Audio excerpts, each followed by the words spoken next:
Hello everyone, welcome back to my YouTube channel. तो आज की इस वीडियो में हम लोग आरआरबी जेईई सीबीटी 1 के सिलेबस को डिटेल डिस्कस करेंगे ताकि आप सिलेबस को समझ सकें अच्छे से, और सिलेबस समझने के बाद आप अपनी तैयारी को बेहतरीन ढंग से कर सकें। तो आज का वीडियो हमारा डिटेल सिलेबस पर रहेगा आरआरबी जेईई सीबीटी 1 एग्ज़ाम का। तो सबसे पहले जान लेते हैं कि इसमें कौन कौन से सब्जेक्ट हमको पढ़ना है। तो सब्जेक्ट हमारा सबसे पहले है मैथमेटिक्स। पहले सीबीटी 1 में हमारा नॉन टेक पूरा होता है। नॉन टेक पोर्शन को अगर आप क्लियर कर लेते हो तब आप सीबीटी 2 के लिए प्रिपेयर होते हैं। नॉन टेक में सबसे पहले हमको मैथ को क्लियर करना होगा, जो 30 मार्क्स के पूछे जाते हैं। 30 क्वेश्चन 30 मार्क्स, यानी हर क्वेश्चन का 1 मार्क्स होता है ना। फिर दूसरा में आता है हमारा रीजनिंग, ये भी 25 मार्क्स का होता है। 25 क्वेश्चन 25 मार्क्स का। फिर हमारा जीके होता है जो 15 मार्क्स का होता है। जीके पूछा जाता है 15 मार्क्स का, है ना। 15 क्वेश्चन 15 मार्क्स का। और जीएस भी 30 क्वेश्चन हमारा 30 मार्क्स का। तो ये हमारा एक सिलेबस है, सिलेबस का ओवरव्यू है हमारा आरआरबी जेईई सीबीटी 1 का। ये सीबीटी 1 के लिए है, आरआरबी जेईई सीबीटी 1 के लिए, यानी कंप्यूटर बेस्ड टेस्ट 1 को अगर प्रिपेयर करना है तो आपको मैथ रीजनिंग कम से कम फुल में फुल, या कम से कम इसमें भी टारगेट लिए तो 30 में कम से कम 25 प्लस सही होने चाहिए। रीजनिंग में भी 25 है तो कम से कम 20 प्लस तो सही होने ही चाहिए। जीके में कम से कम आपका 10 या 10 भी रहेगा तो कोई दिक्कत नहीं। और जीएस में कम से कम आपका 20 तो स्कोर होना ही चाहिए। अगर आप इस तरीके से स्कोरिंग करके आप पढ़ाई करते हो तो आपका आराम से सीबीटी 1 क्लियर हो जाएगा। एक नॉन टेक का क्लियर होने के बाद आसानी से आप टेक को टाइम दे सकते हो। बट सिर्फ नॉन टेक सीबीटी 1 का तैयारी ही नहीं करना चाहिए, क्योंकि देखा जाता है कि सीबीटी 1 निकलने के बाद सीबीटी 2 में बहुत कम टाइम मिलता है। इसीलिए सीबीटी 1 के साथ साथ ही सीबीटी 2 को भी थोड़ा थोड़ा ध्यान रखना है। और खासकर टेक्निकल एबिलिटी वाले, मतलब टेक्निकल जो भी आप डिप्लोमा किए हैं, जैसे डिप्लोमा पास आउट होने के बाद जो भी आपका कोर ब्रांच है उस पर आपको फोकस करते रहना है, उसको छोड़ नहीं देना बिल्कुल। सीबीटी 1 में ही नहीं लग जाना है पूरे तरीके से, क्योंकि बाद में आपको टाइम नहीं मिलेगा, फिर ख़त्म हो जाएगा सब कुछ। सीबीटी 1 निकलेगा तो बट सीबीटी 2 आप नहीं निकाल पाओगे। तो सीबीटी 1 का तैयारी में मैथ को ज़्यादा वैल्यू देना। मैथ और रीजनिंग अगर आपका कंप्लीट है, और जीएस का थोड़ा सा भी, जीएस तो 10th क्लास में तक अगर पढ़े हो तो आसानी से आप कर लोगे। 10-15 क्वेश्चन तो आप ऐसे ही कर लोगे। फिर थोड़ा सा मेहनत कर दोगे तो आराम से सीबीटी 1 क्लियर होगा। बट सीबीटी 2 में ही आपका मेरिट बनता है, तो सीबीटी 2 को ज़रूर अच्छे से पढ़ना है। तो अब हम समझ लेते हैं, ये तो एक छोटा सा ओवरव्यू हुआ कि कौन कौन से सब्जेक्ट पूछे जाएंगे, यानी मैथ रीजनिंग जीके जीएस इतना पढ़ना पड़ेगा। बट उस मैथ रीजनिंग जीके जीएस में क्या क्या पढ़ना है, ये अब डिटेल सिलेबस को समझते हैं हम लोग।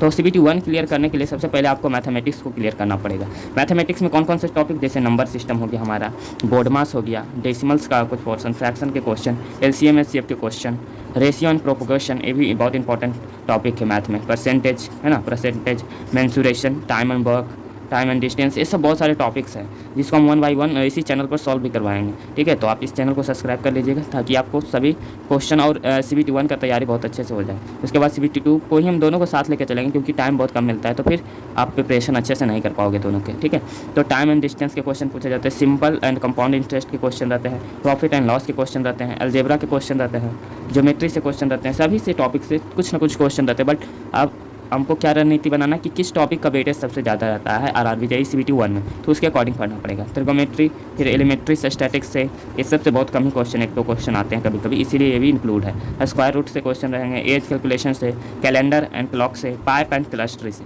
तो ये सब जो टॉपिक्स हैं उस सब से आएगा मैथ में क्वेश्चन। बट सबसे इंपॉर्टेंट टॉपिक कौन है जिसको सबसे पहले पढ़ना चाहिए, ये ध्यान देना पड़ेगा मैथमेटिक्स में। तो सबसे ज़्यादा है कि परसेंटेज, कितने बच्चों को समझ नहीं आता, परसेंटेज बार बार भूल जाते, तो फिर सबसे पहले हम परसेंटेज को लेकर चलेंगे और परसेंटेज का पूरा निचोड़ कर देंगे, उसके बाद आगे बढ़ेंगे। तो इस तरीके से मैथ को आसानी से ख़त्म कर देंगे। ठीक है, तो आप चैनल से जुड़ जाइए, आपको आसानी से मैथमेटिक्स की तैयारी हो जाएगी। फिर रीजनिंग में सबसे पहले analogies, alpha numeric and number series, ये सब रीजनिंग की तैयारी आप बुक से भी कर सकते हो, इसमें कोई बहुत बड़ी बात नहीं है। लगातार प्रैक्टिस से रीजनिंग हो जाएगा। तो रीजनिंग में बहुत सारे ये सब दिए हुए हैं, बट सब आसान है, ये नहीं कि इतना बड़ा सिलेबस है, कुछ नहीं है। लगातार प्रैक्टिस से आसानी से ये सब भी खत्म हो जाएगा, है ना। Analogies, alphabetical and numeric number series, coding decoding के क्वेश्चन रहेंगे, मैथमेटिकल ऑपरेशन से रहेंगे, relationships,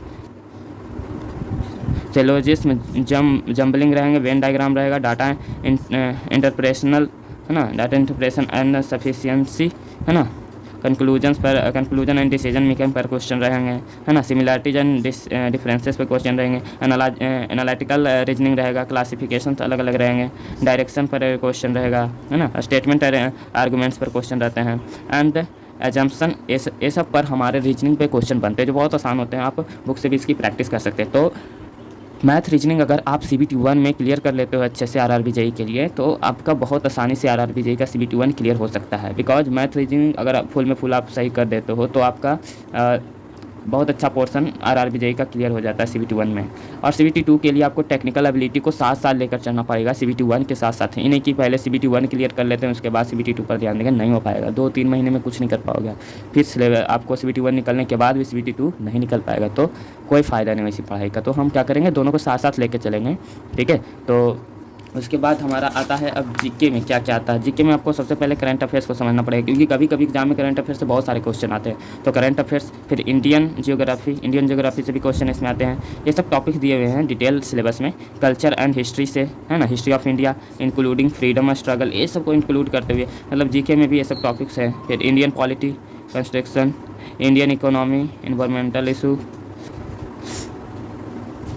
कनेरिंग India and the world sports से, general scientific and technological developments ना, ये सब टॉपिक्स हैं जिसमें जीके से क्वेश्चन आते हैं। और सॉरी, जीके से क्वेश्चन आते हैं। जीके में ये सब टॉपिक से क्वेश्चन आएंगे जो आप आसानी से कर सकते हो, है ना। फिर जीएस में physics chemistry main role play करता है, और बायोलॉजी से बहुत कम क्वेश्चन रहते हैं। लाइफ साइंस से कुछ क्वेश्चन इसमें आएंगे। तो ये हमारा CBT 1 का डिटेल सिलेबस है। इसमें आपको CBT 1 में मैथ रीजनिंग के साथ साथ CBT 2 के लिए टेक्निकल एबिलिटी को ध्यान रखना पड़ेगा, क्योंकि CBT 2 में टेक्निकल एबिलिटी का बहुत ज़्यादा वेटेज है। तो आज की वीडियो में इतना ही। अगले वीडियो में हम CBT 2 का डिटेल किस तरीके से हम पढ़ेंगे कि CBT 2 आसानी से निकलेगा, ये सब देखेंगे। तो मिलते हैं नेक्स्ट वीडियो में, तब के लिए धन्यवाद।